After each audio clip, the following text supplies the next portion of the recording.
مرد کے لیے نفل اعتکاف گھر میں کرنا جائز ہے یا پھر مسنون اعتکاف کی طرح مسجد شرط ہے؟ جی مسجد شرط ہے، مسجد شرط ہے۔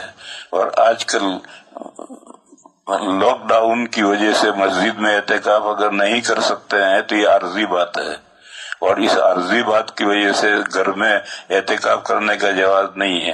اگرچہ فقہا نے عورتوں کے لیے گھر میں اعتکاف کا جواز بیان کیا ہے، اور عورتیں گھر میں کرتی ہیں، اور یورپ اور امریکہ میں باقاعدہ شرعی مسجدیں نہیں ہیں، عبادت خانے ہیں، ان میں بھی مفتیوں نے اعتکاف کرنے کی اجازت دی ہے، لیکن ان کا مستقل عذر ہے، ان کو مسجد بنانے کی اجازت ہی نہیں ہے، عارضی مسجد میں نمازیں پڑھتے ہیں۔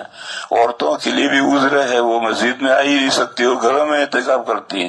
لیکن یہ لاک ڈاؤن کی مصیبت ہے، یہ تو بہت جلد انشاءاللہ کھل جائے گی، لہذا اس عذر کی وجہ سے گھر میں اعتکاف کرنے کی گنجائش نہیں ہے۔ لیکن اگر کوئی کرے تو کرے، اگر اپنے پیر توڑ کر کے اپنے گھر میں ایک کونے میں بیٹھ جائے اور اللہ کی عبادت میں مشغول ہو جائے تو اعتکاف صحیح ہو یا نہ ہو، لیکن ایک ثواب تو بہرحال اس کو ملے گا ہی۔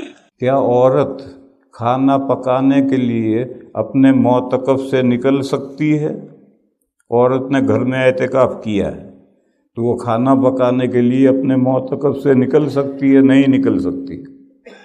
یہ اعتکاف کیا ہوا؟ اگر کھانا پکانے کے لیے کچن میں جائے گی تو پھر اعتکاف کیا ہوا؟ ہاں، جہاں اس نے اعتکاف کر رکھا ہے وہیں چائے بنا لے، لیکن اس معتکف سے نکل کر کھانا پکانے نہیں جا سکتی۔